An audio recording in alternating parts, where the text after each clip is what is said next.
Bienvenidos a otro capítulo de Detrás de las Máscaras, como siempre y para siempre aquí en Bio Bio TV, Radio Bio Bio, biobiochile.cl.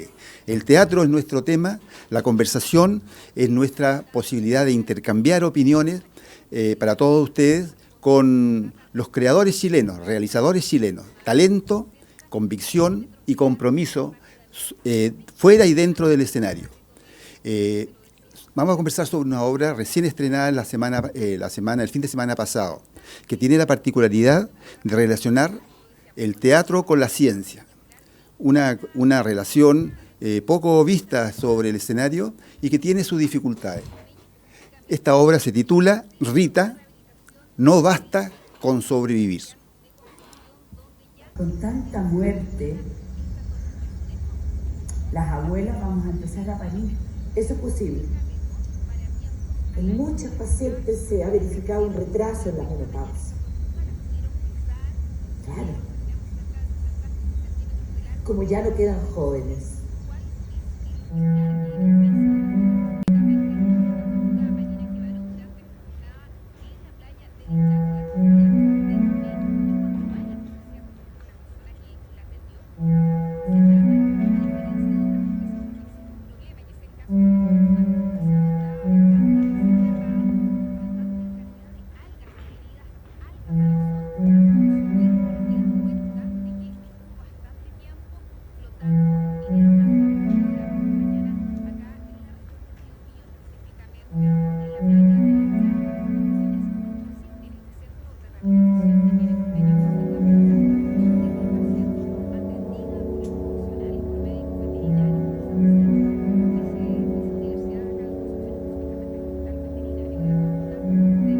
Nuestros hijos se reconciliaron gracias a ti, Octavia.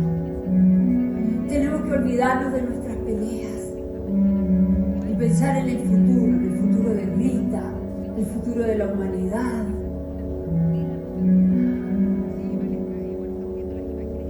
Sabemos tan poco de la vida, de la existencia. ¿Qué sabemos? ¿Qué sabemos de los microorganismos, de los genes, de la materia oscura, de nosotras mismas?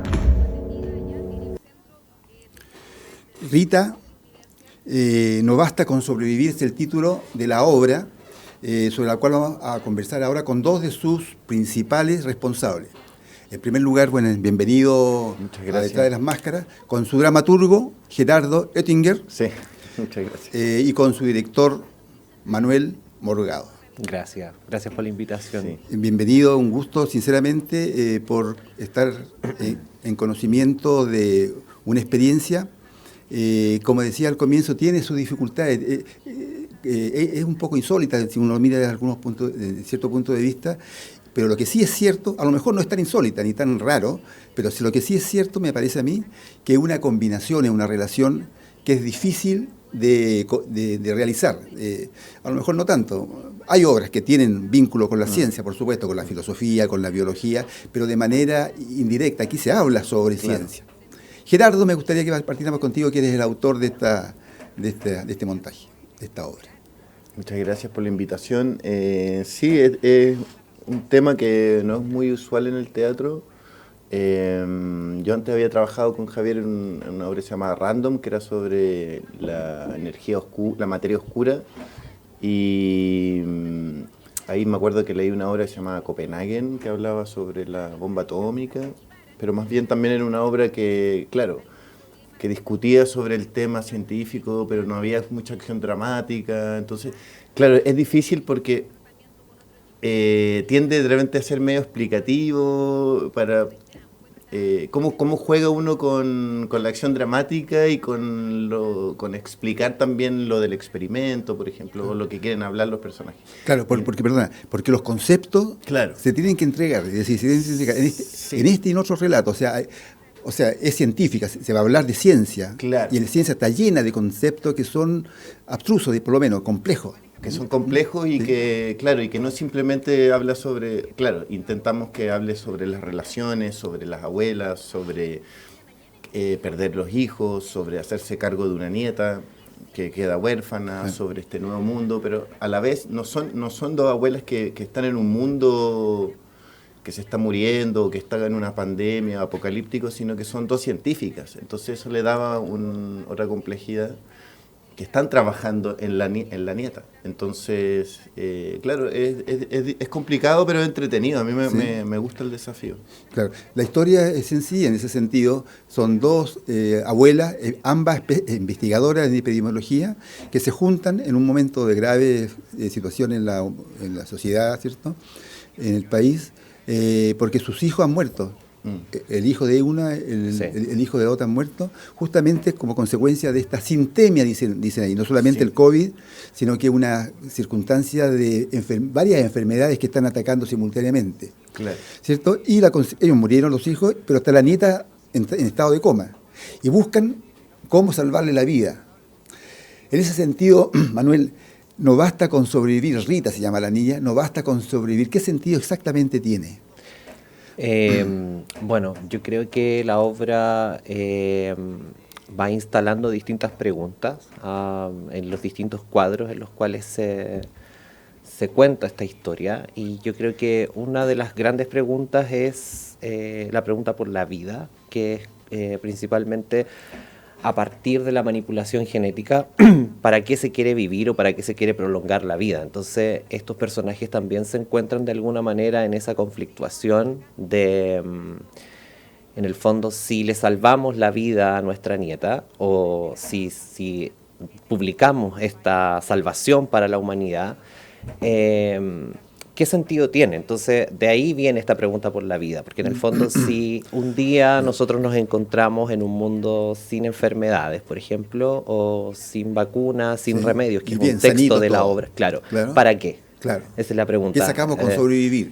Entonces, ahí viene esa pregunta que es mucho más profunda y existencial. En el fondo, si vivimos en un mundo, por ejemplo, en donde los ancianos no siguen envejeciendo, o sea, no se enferman y no hay muerte, por ejemplo, ¿qué se desarrolla después en términos como de vida, en el fondo? Y también pasaría eso, que nos deshumanizaríamos de igual forma. Claro. Que ¿Cómo se interrumpiría el ciclo llamado normal de la existencia? Exacto. ¿Sí? Ahora, Gerardo, interesante en ese sentido, porque el punto de partida no solamente es salvarle la vida, que lo desean, de una niña de 12 años, ¿cierto?, que está ahí en estado a punto de morir, pero también sobreviene ahí los métodos que cada cual quiera utilizar para resolverlo, que es un tema candente, un tema actual, es un tema actual. ¿Por qué pensaste eso? Porque tú tuviste libertad absoluta, a pesar de que fue una obra por encargo, por decirlo así, del Centro Cultural de Quilicura, que financia esta obra. Importante es que una municipalidad lo haga, o un organismo de la municipalidad. Tú tuviste plena libertad para escribir, por lo tanto, el tema, tú lo resolviste, este conflicto entre la científica, el laboratorista, experimental, con una persona que busca una resolución no, ¿cómo le llaman eso? No tradicional. Claro, no tradicional. Es que al principio, mira, claro, Quilicura no apostó por teatro y ciencia y comenzamos a trabajarlo con Javier y con Manuel. Al principio eran de la historia, partimos con un padre y una madre y una hija y íbamos estábamos más enfocados en la discusión sobre que se estaba dando en el momento del COVID, de si las vacunas servían, si no servían, si se ocupaba la ciencia, si no. Y después fue evolucionando y llegamos a lo de las abuelas y todo eso, pero fue un trabajo que fuimos haciéndolo en equipo. Y básicamente era poder, cómo poníamos en escena esta contradicción muy de ahora que cuestiona la ciencia, cuestiona las vacunas, cuestiona los métodos para poder llegar a tener una sanación. Sí, y de ahí fuimos llegando a estos ritos ancestrales, la sanación que no requiere de la ciencia, sino que con métodos naturales, y esa contradicción que se está dando, como que la gente también lo cuestiona hasta cuándo me vacuno, por qué tantas vacunas, claro, si me voy a tomar todos los remedios o si me los tomo a la mitad. Como decía, dentro de la investigación nosotros trabajamos con estos conceptos que tenía una yatiri boliviana, y ahí decían que finalmente ellos no se tomaban todos los remedios, se tomaban, por ejemplo, la mitad del tratamiento, porque encontraban que mucho remedio hacía mal también. Sin contar el precio. Claro. Algunos remedios, claro. Entonces, me parecía muy interesante porque era una discusión que se está dando ahora también. Esa es una discusión cultural que no se ha resuelto. No.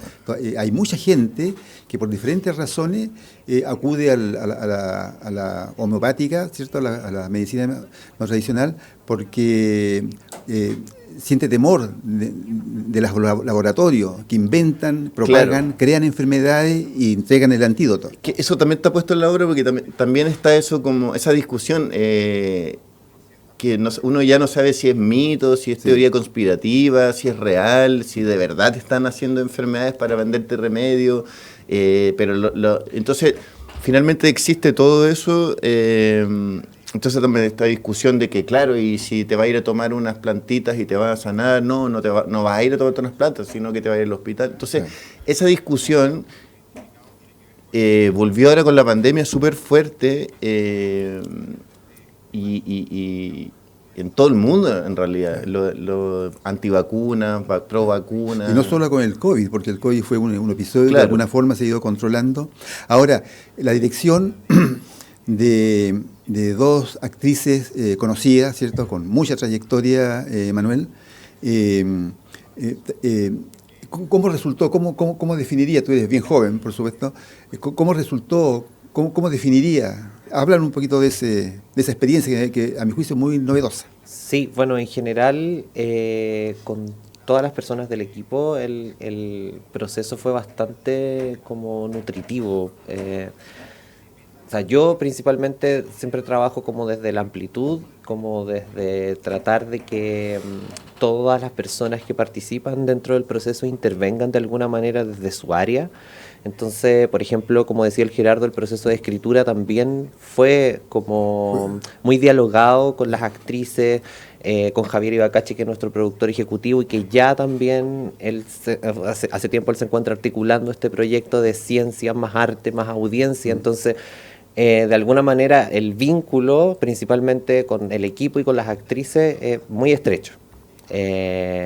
Desde como una relación teórica en un principio, como de abordaje de los temas, y luego incluso en cómo íbamos a plantear esta puesta en escena, que obviamente fue un diálogo entre mi lenguaje, que es muy visual y espacial, a su estilo de actuación o a lo que ellas ya venían haciendo desde antes. Entonces, para mí fue súper enriquecedor, y creo que para ellas también, y hasta el día de hoy seguimos como modificando cosas y dialogando, porque al ser una obra que plantea como estos debates, el público también que asiste, entre ellos también mucha gente relacionada a la ciencia, nos va nutriendo, nos van dando comentarios que muchas veces a nosotros se nos puede como escapar. Entonces creo que la obra también en sí tiene una vida que implica ese vínculo y estar como súper a la escucha, ¿no? A la escucha de las audiencias que van a ver la obra y a la escucha del equipo que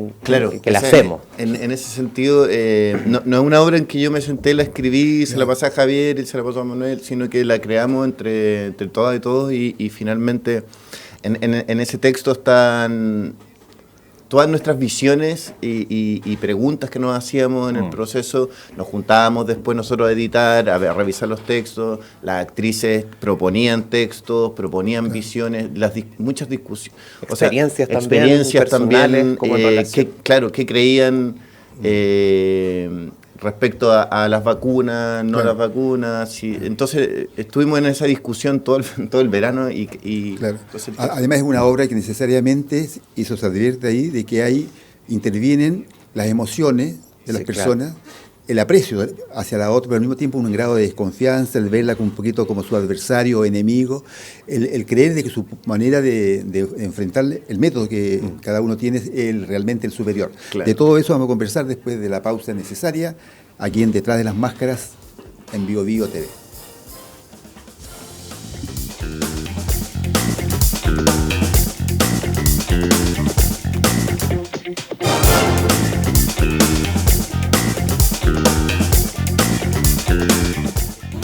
De lunes a viernes, pasada las 10, continúa tu mañana con el Expreso Bio Bio. Lo que está pasando y los temas más relevantes los conocemos y escuchamos al instante. Acompáñate y viaja junto a nosotros. Expreso Bio Bio.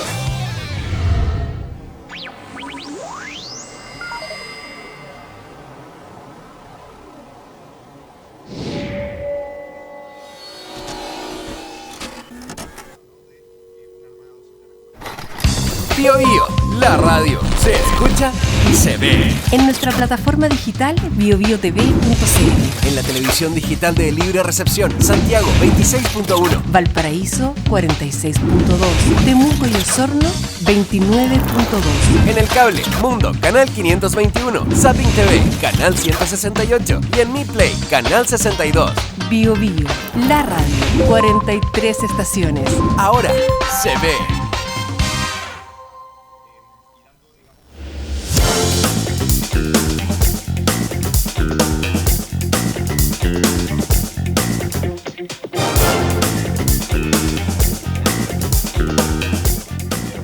Estamos en Detrás de las Máscaras, como siempre y para siempre aquí en Bio Bio TV, conversando con dos representantes, el dramaturgo y el director de la obra Rita, no basta con sobrevivir. Dos jóvenes realizadores chilenos que están contando un poco lo que el público no ve, aquellas cosas que se conversaron, se reflexionaron, se decidieron, se fueron cambiando hasta llegar al resultado final. Decía yo, antes de terminar la parte anterior, Gerardo, Manuel, que en esta obra se podría haber dado el conflicto total, la conflagración, ¿cierto? Y cada uno parte para su lado de las abuelas, ¿cierto? Porque de alguna forma se ve también que son adversarias, ¿cierto? Tienen formas distintas de pensar y de abordar. Pero al mismo tiempo hay un lazo común emotivo, se quieren, se aprecian, no solamente como consuegras, sino que tienen vínculo, aunque algunas no se ven mucho tiempo, pero los aprecios no dependen de eso en realidad. Claro. ¿Cierto? ¿Cómo se combina eso? O sea, ¿qué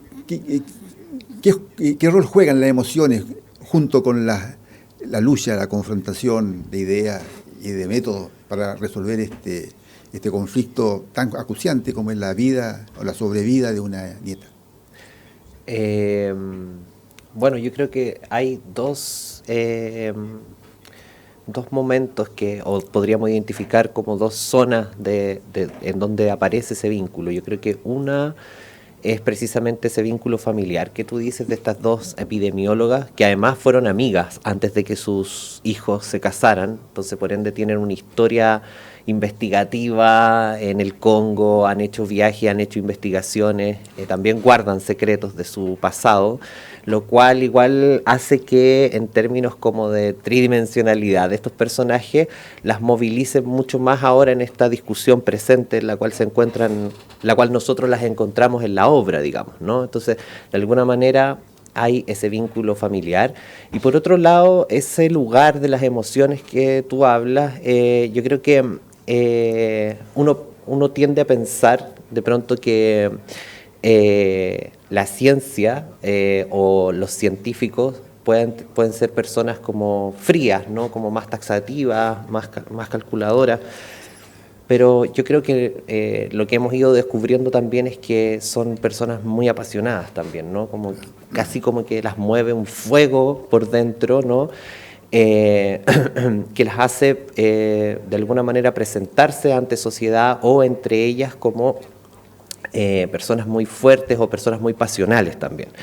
Hemos ido descubriendo también que dentro del medio científico las mujeres también están un poco relegadas a otro tipo de funciones más que las investigaciones. O sea, como que generalmente uno piensa que en la ciencia no pasa eso, pero sí pasa. Es decir, también las mujeres van perdiendo protagonismo, ¿no? Es una lucha constante que tienen con los hombres, por ejemplo. Entonces, desde ahí nosotros también hemos configurado estos dos personajes, todo lo que han tenido que pasar. Entonces, al momento de encontrarse con el descubrimiento en las manos, obviamente que se enciende un fuego y una pasión que las hace estar llenas de emociones. Entonces, de ahí, por ese lado, hemos ido entrando también como a cosas más internas, ¿no? De movilización más emocional, para compensar esto otro que es tan racional y de repente puede aparecer como una información muy dura de entregar. Claro, que ahí básicamente lo otro es como el contexto, lo científico, pero lo que más nos importaba era eso, por las relaciones, la pérdida de los hijos. O lo humano. Lo humano, cómo estas dos amigas, colegas, abuelas deben enfrentarse y a la vez perdonarse, ver sus responsabilidades, qué hicieron con sus hijos, qué van a hacer con esta nieta y que también qué van a hacer con este descubrimiento para poder mejorar el mundo, se supone. Claro. Entonces. Ahora, ellas se encuentran en un espacio hermoso, o sea, en un lugar, es cierto, que muestran a través de las imágenes. ¿Estaba pensado desde el texto eso o Sí, fue el creador de las imágenes? Sí, porque fuimos creando, como habíamos dicho antes, con Manuel, digamos, no sé, decidíamos, por ejemplo, la primera escena que sea en un crematorio. Entonces yo ya sabía que la escena tenía que pasar en el crematorio, después definíamos un jardín, una casa. En la casa definimos los espacios y desde ahí yo me sentaba a escribir. Entonces finalmente, a la vez que yo iba escribiendo, Manuel iba imaginando cómo lo iba a montar. Entonces fue un trabajo bien en colectivo, diría. Claro.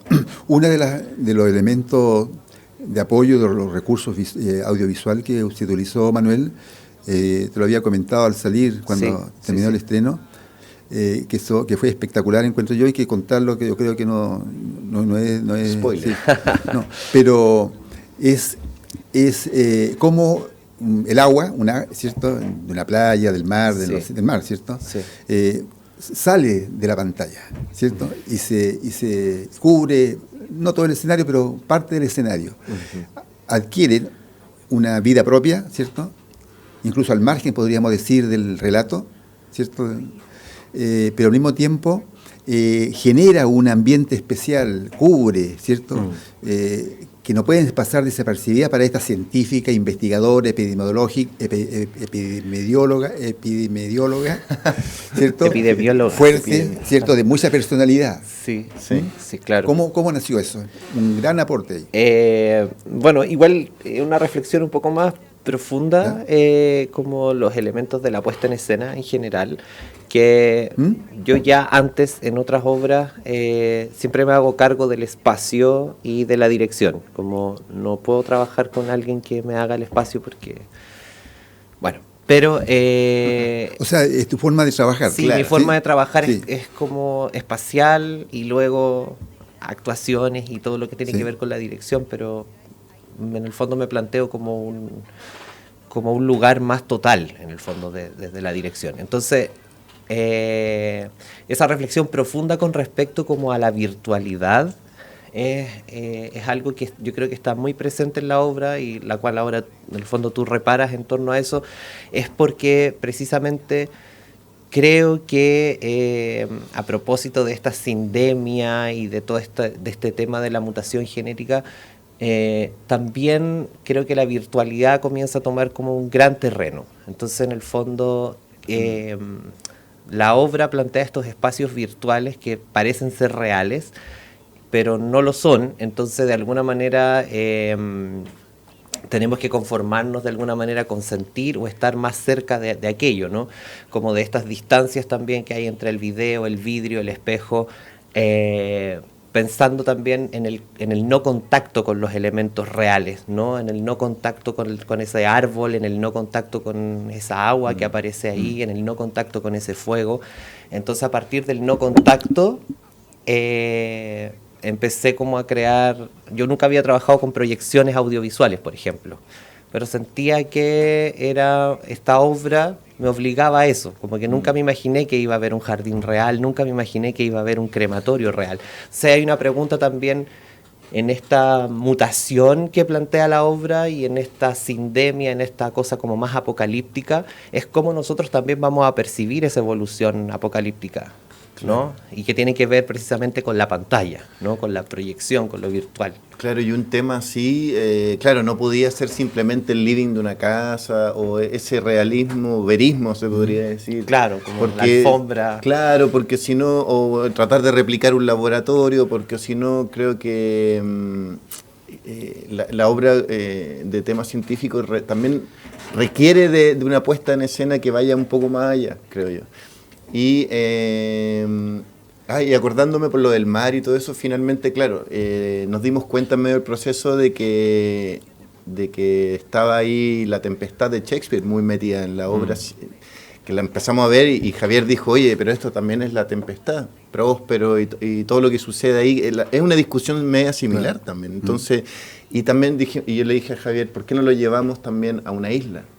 Porque que allá tenga el laboratorio escondida Rita.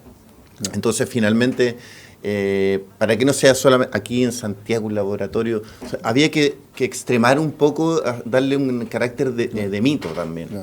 Claro, y todas las circunstancias en general de la fábula, digamos, y el relato, no es solamente un laboratorio, no es solamente un ambiente múltiple en donde se están dando situaciones límite, ¿cierto? Claro. O presenciando situaciones límite frente a las cuales las personas incluso no pueden tener respuestas completas. Mira, Rita no basta con sobrevivir, ¿cierto? Se está presentando en el Teatro Mori Recoleta. Teatro Mori Recoleta. Sí, de viernes a domingo. O sea, los domingos es a las 7 y viernes y sábado a las 8:30. Y tiene funciones hasta el 31 de julio. Sí. Una linda sala, una gran sala. Todo el despliegue de esta especie de instalación también que hay ahí se ve. Está muy bonita se ve bien.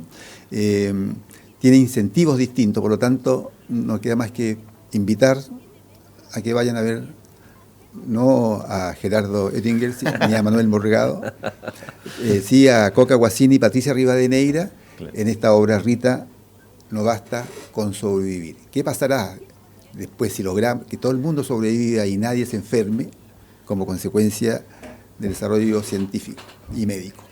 Claro, el mundo va a estar lleno. No vamos a caber.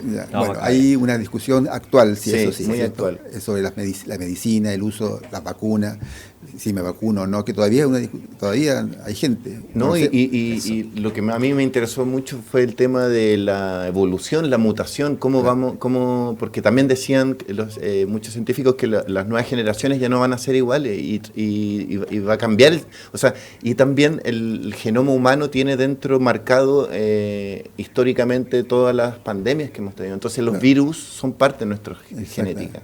Y somos más mutantes que los virus mutantes. Somos mutantes. Gracias por venir, Gerardo. Gracias por la conversación, Manuel. Muchas gracias. Que les vaya súper bien. Muchas gracias. Y con ustedes nos encontramos nuevamente en otra conversación en Detrás de las Máscaras, como siempre y para siempre, aquí, en Bio Bio TV. Vaya al teatro.